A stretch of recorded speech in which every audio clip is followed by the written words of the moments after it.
ওনারা জীবন এবং জীবিকার ঝুঁকি নিয়ে ওখানে কারাবরণ করেছেন। আমরা ওনাদের এই স্যাক্রিফাইসটা সবাই মনে রেখেছি। আমি দেখেছি ওনারা যখন দেশে ফিরে আসার সিদ্ধান্ত হয়েছে, আপনারা সবাই পত্রিকা যারা আছেন, সাধারণ মানুষ সবাই কী পরিমাণ উচ্ছ্বসিত হয়েছেন। আজকে আপনাদেরকে আরেকটা গুড নিউজ দিতে চাই। আমরা প্রবাসী কল্যাণ মন্ত্রণালয়ের পক্ষ থেকে ওনাদের পুনর্বাসনের ব্যবস্থা করব।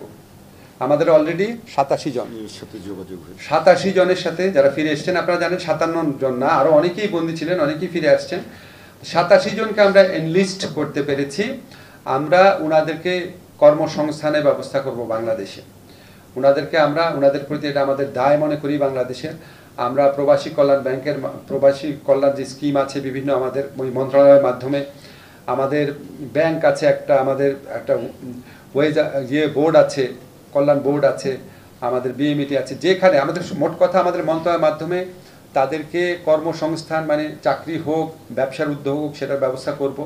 দরকার হলে আমরা এখানে যারা প্রাইভেট সেক্টর আছেন, যারা খুব মানব কল্যাণে কাজ করেন, তাদের সাথে যোগাযোগ করব। এমনও আমরা চিন্তা করেছি যে ওনাদেরকে আমরা একটা সিড মানি দিয়ে, আমাদের প্রবাসী কল্যাণ ব্যাংক থেকে যদি করার স্কোপ থাকে, আমরা ওনাদের উদ্যোক্তা হওয়ার যদি ওনাদের ইচ্ছা থাকে, সেখানেও আমরা ওনাদেরকে সহযোগিতা করব। যদি প্রয়োজন হয় আমরা এখানে যে আপনারা জানেন গ্রামীণের আওতায় গ্রামীণ ব্যাংকের যে ফরম্যাট রয়েছে, তাদের বিভিন্ন উদ্যোক্তা কর্মসূচি রয়েছে, দরকার হলে তাদের সাথে পার্টনারশিপে কাজ করব। মূল কথা হচ্ছে আমরা ওনাদেরকে বিকল্প কর্মসংস্থানের ব্যবস্থা করব। স্যারের ইন্টারভেনশন এটা হয়েছে, যেখানে ইউএইর আমিরের সাথে ওনার কোনো ব্যক্তিগত ঘনিষ্ঠতাই ছিল না। তো আমরা আশা করছি মালয়েশিয়ার অনেক জট খোলার ক্ষেত্রে আমরা ডক্টর ইউনূসের ইনফ্লুয়েন্স ইউজ করতে পারবো। এছাড়া আমি যখন এই মন্ত্রণালয়ের দায়িত্ব নিলাম, উনি আমাকে বলেছেন অন্য যে কোনো দেশে যাদের সাথে কথা বলে উনি কাজ হয় বলে মনে হয় ওনার, সেখানে উনি ফোন করবেন, করে দিবেন।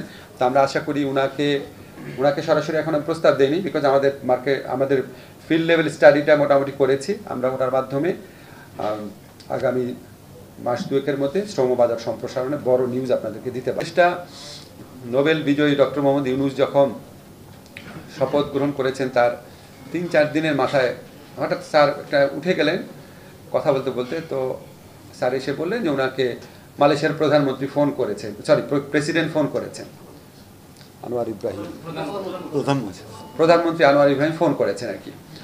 তো আমি বললাম স্যার আপনার সাথে কীরকম সম্পর্ক? বললো আমার সাথে খুবই ভালো সম্পর্ক, আমার খুব পুরনো বন্ধু। তো আমি সাথে সাথে বললাম স্যার তাহলে আমরা কি মালয়েশিয়া কর্মী পাঠানোর ব্যাপারে আপনার কোনো সাহায্য পাবো নাকি? বলে যা লাগে আমাকে করতে বলো, আমি করবো এটা।